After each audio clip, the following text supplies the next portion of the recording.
इनसे तो एक ही चीज सीखने को मिलती है कि फूट डालो और शासन करो। 70 साल में जो भारत हमने बनाया था, मात्र 7 साल में लूट लिया है, बर्बाद कर दिया है, धरातल में बैठा दिया है। कि भारत में पैसा मत लगा देना, डूब जाएगा।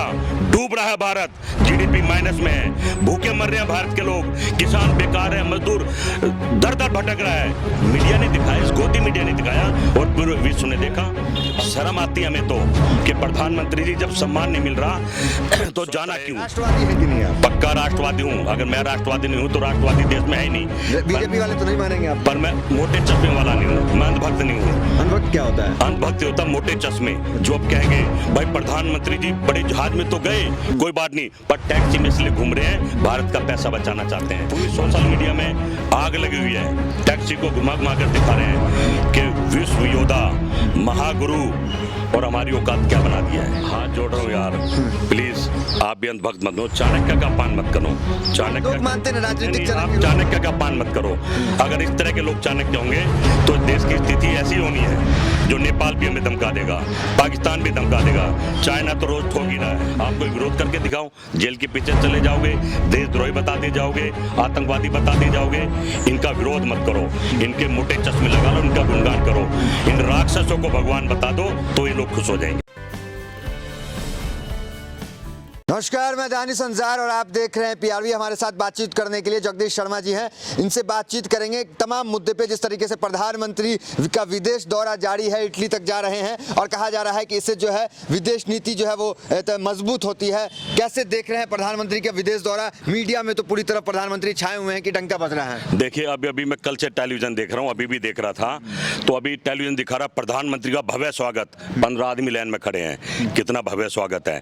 और दूसरा सबसे जो शर्म की बात है, विश्व गुरु, यशस्वी प्रधानमंत्री, महापुरुष टैक्सी में, क्या यही विश्व गुरु का स्टेटस रह गया है? शर्म आती है हमें तो कि प्रधानमंत्री जी जब सम्मान नहीं मिल रहा तो जाना क्यों। पूरी सोशल मीडिया में आग लगी हुई है, टैक्सी को घुमा घुमा कर दिखा रहे हैं कि विश्व योद्धा, महागुरु और हमारी औकात क्या बना दिया है। सच्चाई तो यही है कि नेपाल जैसा देश, पाकिस्तान जैसा देश, चाइना जैसा देश हम पर भारी पड़ रहा है। दूसरे एंगल से क्यों नहीं देखते हैं कि जमीन से जुड़े हुए हैं प्रधानमंत्री, टैक्सी में भी सफर करते हैं? आप ही लोग कहते थे इतना करोड़ का जहाज पे घूमते हैं ये वो। नहीं, मैं उस बात पे भी आने वाला था। जो मोटे चश्मे वाले हैं, जिसको अंधभक्त कहते हैं, गोदी मीडिया कहते हैं, वो ये भी शुरू करेंगे कि हमारे प्रधानमंत्री जी जो 15 लाख का सूट पहनते हैं, जो हजारों करोड़ के नए जहाज में घूम के, जो लेके भी गए हैं, तो ट्रेन या बस से जाते अगर इतने थे। एक मैंने अमेठी में एक विधायक को आज तक मैंने सुना है, देखा भी है, कांग्रेस का विधायक था, हमेशा पूरा जीवन दे दिया बस में सफर कर, हवाई चप्पल और नंगे पैर में रहा। भाई चाय वाला था, शर्म की क्या बात थी? अगर टैक्सी में बैठना था, देश की थू थू करानी थी, तो जहाज क्यों लेके गए? इतना बड़ा स्टाफ लेके गए, इतनी बड़ी सुरक्षा लेके गए। कहीं ना कहीं विदेशियों ने बता दिया है कि हमारी औकात क्या है। अब ये विश्व गुरु कहने का ढोंग बंद करो। हर आदमी समझता, कह रहा है कि भारत में पैसा मत लगा देना, डूब जाएगा। डूब रहा है भारत, जीडीपी माइनस में है, भूखे मर रहे हैं भारत के लोग, किसान बेकार है, मजदूर दर दर भटक रहा है। मीडिया ने दिखाया, इस गोदी मीडिया ने दिखाया और पूरे विश्व ने देखा। अब विश्व गुरु के लोग क्या कहेंगे ये उनकी भाषा से समझ लिए, लेकिन मैं तो कहता हूं ये भारत का अपमान है कि हमारे देश का यशस्वी प्रधानमंत्री, योद्धा, 56 इंच वाला सीने वाला है, कह सकते हैं कि कितनी वीरान माटी कर दी हमारी, वहाँ थू थू कर रहे हैं सारे। आप हमेशा विरोध कर, आपको अच्छा नहीं लग रहा है कि एक चाय वाले अगर आज 15 लाख का सूट पहन रहे हैं तो आपको बुरा लगता है? 1000 करोड़ के हेलीकॉप्टर में घूमते हैं, प्लेन में, तो बुरा लगता है? अच्छा क्यों नहीं लगता है? चाय वाला वाकई चाय वाला होता तो गरीब आदमी के दर्द को समझता। रोज पेट्रोल डीजल बेलगाम हो गए हैं, गैस सिलेंडर इनकी पहुंच से दूर चला गया है। अरे भारत के लोग मर रहे हैं, परेशान हैं, आज रोज ऐसे बढ़ रहा है, ऐसे बढ़ता ही जा रहा है, कुछ नहीं बोल रहे, चुप है। आपको याद होगा स्मृति ईरानी, हमारे राजनाथ सिंह जी चूड़ियां भेज रहे थे मनमोहन सिंह जी को, शर्म आ रही है, महंगाई डायन कहते थे। और अब मैं भी तो कह सकता हूं कि अली बाबा और 40 चोरों ने देश को लूट लिया है, देश की दुर्दशा, उस पर चर्चा नहीं करेंगे, उस पर चुनाव नहीं लड़ेंगे। उस पे कांग्रेस पे आरोप लगाते हैं कांग्रेस 70 साल क्या किया, कुछ नहीं आज प्रियंका गांधी ने बोला है उत्तर प्रदेश की रैली में, आपने सुना होगा 70 साल में जो भारत हमने बनाया था मात्र 7 साल में लूट लिया है, बर्बाद कर दिया है, धरातल में बैठा दिया है। आप चले जाइए जनता से पूछिए जनता किस तरह से परेशान है, दुखी है, आपको समझ में आ जाएगा कि प्रियंका गांधी सही बोल रही है या मोदी साहब सही कर रहे हैं। आप कह रहे हैं लूट लिया, किसके लिए लूटेंगे? संतों की सरकार है यूपी में, संत हैं, योगी जी सो हैं। भाई योगी जी संत, बाबा भी संत हैं, सारे संत ही भर्ती हो गए हैं। तो एक कन्हैया कुमार की एक बात याद आती है जो उसने कहा था कि जो डाकू थे, जो घाटी के डाकू थे, सारे संत थे, बच्चे बीबी बच्चे नहीं थे, वो किसके लिए देश को लूटते थे? कहीं ना कहीं ये लोग अपने ऐश आराम के लिए, अपनी मौज मस्ती के लिए, जहाजों में बड़े बड़े में घूमने के लिए, 15-15 लाख का सूट पहनने के लिए, अपने इस गद्दी के लालच में इस देश को बर्बाद कर रहे हैं। देश की सोचने वाले ये लोग नहीं हैं, ना कभी थे और ना कभी होंगे। लेकिन भगवान का रूप बताया जा रहा है। बीजेपी के नेता एक हैं, वो भी योगी मोदी जी को भगवान का रूप बता रहे हैं। ये तो भगवान का सरासर अपमान है। क्या भगवान ऐसे थे?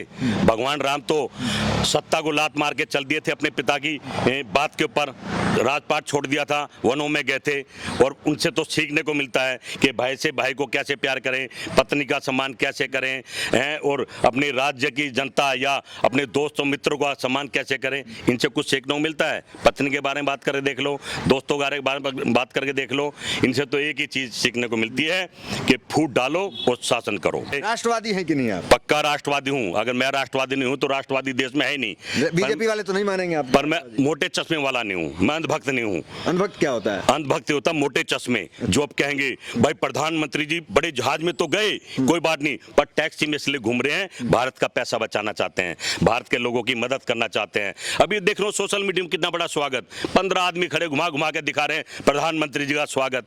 अरे स्वागत कराने थोड़े गए थे, मुद्दों पे बात करने गए थे। स्वागत तो अपने देश में आप बहुत कराते हैं, आपका पेट नहीं भरा क्या अभी स्वागत से? हैं इतने स्वागत करा के 24 घंटे में 24 घंटे काम करके आपने देश का क्या हाल कर दिया? कोई आदमी खुश है उनसे? किसान, महिला, मजदूर, नौजवान, व्यापारी, हर आदमी रो रहा है, दिवाली नहीं दिवाला मना रहा है। और अब तो लोग गंदी गंदी गाली देते हैं सोशल मीडिया पर। हमने देखा एक आदमी के साथ, मैं नहीं बोल सकता हूं, पर सब लोग देख रहे हैं। ऐसा प्रधानमंत्री नहीं चाहिए। प्रियंका गांधी की जिक्र कर दी, यूपी की जिक्र कर दिए, तो अमित शाह जिस तरीके से यूपी आए थे, उन्होंने जीत का सूत्र दे दिया। क्या लगता है एक चाणक्य के आने से, चाणक्य माने जाते हैं राजनीतिक चाणक्य, उनके आने से क्या कुछ प्रभाव पड़ जाएगा चुनाव पे? आंकड़े बदलेंगे? हाथ जोड़ रहा हूँ यार, प्लीज आप भी अंधभक्त मत हो, चाणक्य का अपमान मत करो। लोग मानते हैं राजनीतिक चाणक्य, चाणक्य का अपमान मत करो। अगर इस तरह के लोग चाणक्य होंगे तो देश की स्थिति ऐसी होनी है जो नेपाल भी हमें धमका देगा, पाकिस्तान भी धमका देगा, चाइना तो रोज ठोक ही रहा है। वाकई चाणक्य इस तरह के होंगे तो देश ऐसा ही बनेगा। लेकिन आप नहीं मानना चाणक्य, लेकिन चाणक्य इसलिए उन्हें कहा जाता है कि जहां जाते हैं चुनाव जीत जाते हैं, जिस स्टेट में जाते हैं उनका प्रभाव ऐसा है कि चुनाव जीत जाते हैं। बट डीएम और ईएम हटा दो तो चुनाव का जीतेंगे, देश बता देगा। अब तो इनसे भी जीतेंगे तो देश छोड़ेगा नहीं। देश उबल रहा है, गुस्से में है हर आदमी कि अब चुनाव जीत के दिखाए। बंगाल में पड़े ना जूते, हिंदू ने भी मारे और मुसलमान ने भी मारे, लोग बेवकूफ ने देश के समझ गए हैं। और चाणक्य का अपमान मत करो प्लीज, मेरी हाथ जोड़ के रिक्वेस्ट है। वो तो तमाम कांग्रेस से विपक्ष पे हमला कर रहे हैं कि पहले आप ही लोग मजाक उड़ाते थे कि मंदिर वहीं बनाएंगे, तारीख नहीं बताएंगे। अब तो वो सीने ठोक के कह रहे हैं कि अब तारीख भी बताएंगे और आप भी कम से कम 5,000 तो चंदा दे दीजिए। अमित शाह मंदिर एक बड़ी उपलब्धि के तौर पे दिखा रहे हैं। वो जो चंदा लिया था ना, वो तो खा लिया उन्होंने। इस मंदिर को नींव रखेंगे, पत्थर रखेंगे, मूर्ति रखेंगे, कितनी बार बेचेंगे? मैं बार बार कहता हूँ धन्यवाद करता हूँ सुप्रीम कोर्ट का, जिसने मंदिर का मुद्दा खत्म कर दिया, मंदिर बनवा दिया। ये तो झूठे लोग हैं। अमित शाह क्रेडिट ले रहे हैं कहीं ना कहीं। इनका काम क्रेडिट लेना है, ये अपना काम कर रहे हैं, पर देश की जनता भी इनको क्या देने वाली है आप देख रहे हैं। चुनाव में आगे आगे लेगी। अगर अमित शाह जी या जो भी है रैली जब करेंगे ना, जब इनको सामना करना पड़ेगा लोगों, जब मैं आपसे बात करूंगा। आपने देखा भी एक उप मुख्यमंत्री उतरने वाला था और किसान कैसे पहुंच गए वहां, झंडे लेके, काले झंडे, टमाटर और जूते लेके। फिर उन्होंने अपना वही रूप दिखाया, असली जो दिखा सकते हैं वही रूप दिखाया इन्होंने। जीप चढ़वा दी, हम देख लेंगे, ऐसे ऐसे करते हैं। भाई कमाल कर दिया। कहा था कि मेरा बेटा अगर फंसा तो मैं रिजाइन दे दूंगा। आपको याद है हवाला डेयरी कांड, हवाला डेयरी में जिसका नाम आ गया था सबने रिजाइन दिया। नैतिकता थी, संस्कार थे, पर अब क्या नैतिकता और क्या संस्कार। आप खुद हिंदू हैं और एक्टिव है पूरी तरीके से यूपी चुनाव पे, लेकिन जिस तरीके से बयान आ रहा है कि पिछली जो सरकार थी समाजवादी पार्टी की जो थी उसमें भी हिंदू जो है कहीं सुरक्षित नहीं थे, झूठे मुकदमे होते थे, तो आपको क्या लगता है कि अभी आप बीजेपी सरकार में क्यों सुरक्षित महसूस नहीं कर रहे हैं? वो तो कह रहे पिछली तमाम सरकार में हिंदू सुरक्षित नहीं थे। देखिए मैं हिंदू हूँ और सच्चा हिंदू हूँ, झूठा नहीं हूँ, अंधभक्त नहीं हूँ। और हिंदू खतरे में यही लाते हैं, इनके टाइम में हिंदू और मुसलमान खतरे में आते हैं, हमारे टाइम में तो राम राज होता। बता दिए कांग्रेस ने कितने साल राज करा, कभी हिंदू मुसलमान आपस में लड़े हों या ऐसे मुद्दे उठाए हों। जो लोग काम नहीं करते, जो नकारा होते हैं, जो झूठे होते हैं, जो गुमराह करते हैं देश के लोगों को, वो ऐसे काम करते हैं। हिंदू और मुसलमान की बात करते हैं, हम हिंदू मुसलमान पर नहीं जाते। हमारा तो हिंदू भी भाई है, हमारा मुसलमान भी भाई है, हमारा सिख भी भाई है, हमारा ईसाई भी भाई है। हम सब धर्मों का सम्मान करने वाले लोग हैं और यही एक भारत की विशेषता है। लेकिन जनता तो योगी जी के हिंदुत्व मॉडल को पसंद कर रही है, इसीलिए सत्ता में लाई और दोबारा भी लग रहा है उन्हीं का प्रभाव। देखिए प्रभाव तो टेलीविजन में लग रहा है, आपको दिख रहा है। टेलीविजन में तो योगी दिखेगा, पैसा मिलता है भाई, हैं वो उनको टीआरपी का पैसा मिलता है, दिखाने का पैसा मिलता है। क्या इस गोदी मीडिया को सांप सूंघा है कि पेट्रोल डीजल महंगाई पर चर्चा नहीं कर रहे हैं, देश मर रहा बेरोजगारी पर बात नहीं कर रहे हैं? बाबा रामदेव तो कह रहे हैं कि प्रयास कर रहे हैं मोदी जी। प्रयास तो बाबा रामदेव जी कर रहे होंगे, मोदी जी तो कर नहीं रहे हैं। बाबा रामदेव भी कहने कहीं दुखी हैं, ज्यादा बोल देंगे तो बिजनेसमैन बन गए हैं, उनके इनकम टैक्स सीबीआई ईडी आ जाएगी, बेचारे अपने आप को बचाए बैठे हैं चुपचाप। पर बाबा रामदेव को जो मैं समझता हूँ, जो मैं जानता हूँ, वो देश की मदद करना चाहते थे, अच्छा बनाना चाहते थे, 30 रुपए पेट्रोल देना चाहते थे। पर इनके सामने कौन दे देगा? ये 30 रुपए ले तो रहे हैं विदेशों से, पर दे रहे हैं 130। देखना 2 साल में तो 200 रुपए तक हो जाएगा। आप कोई विरोध करके दिखाओ, जेल के पीछे चले जाओगे, देशद्रोही बता दिए जाओगे, आतंकवादी बता दिए जाओगे। इनका विरोध मत करो, इनके मोटे चश्मे लगा लो, इनका गुणगान करो, इन राक्षसों को भगवान बता दो तो ये लोग खुश हो जाएंगे। तो क्या लग रहा है जिस तरीके से दावे किए जा रहे हैं कि 300 पार, कोई कह रहा है 400 पार, इस बार हकीकत में अगर आप घूम रहे हैं तो जमीनी क्या दिख रहा है इस बार बीजेपी कहां पे? भाई मुझे लगता है अगर 600 आदमी चुनाव लड़ेंगे तो 600 पार होने की उम्मीद है इनकी। इनको दावे ऐसे ही हैं 600 पार 700 पार हैं, काम के हिसाब से तो उनके जूते मारो 4, ऐसा माहौल बन रहा है। ये पार पूर नहीं, अब तो जूते के शिकारी है।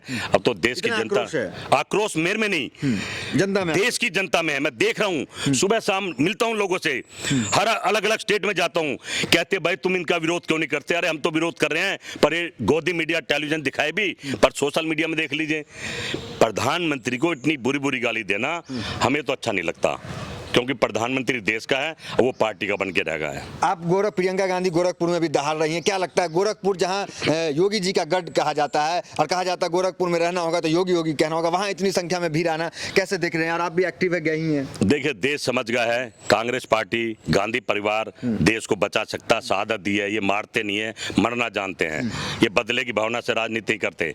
सत्ता में आ जाएंगे तो राहुल गांधी जी ने, हमारे पंजाब के मुख्यमंत्री जी ने जो वादे करे तुरंत पूरे कर दिए, लटकाएंगे नहीं। प्रियंका गांधी जो वादे कर रही है वो उसको कुछ करना पड़े पूरा करेगी, क्योंकि वो सच्चाई के रास्ते पे चल रही है। योगी लहर को रोक पाएंगे गोरखपुर में? नहीं, लहर पैर कहीं नहीं है, सिवाय एक टेलीविजन 5-6 चैनल जो बहुत बड़े दलाल हो गए, जो इन्हीं के हैं, इनमें लहर दिख रही है।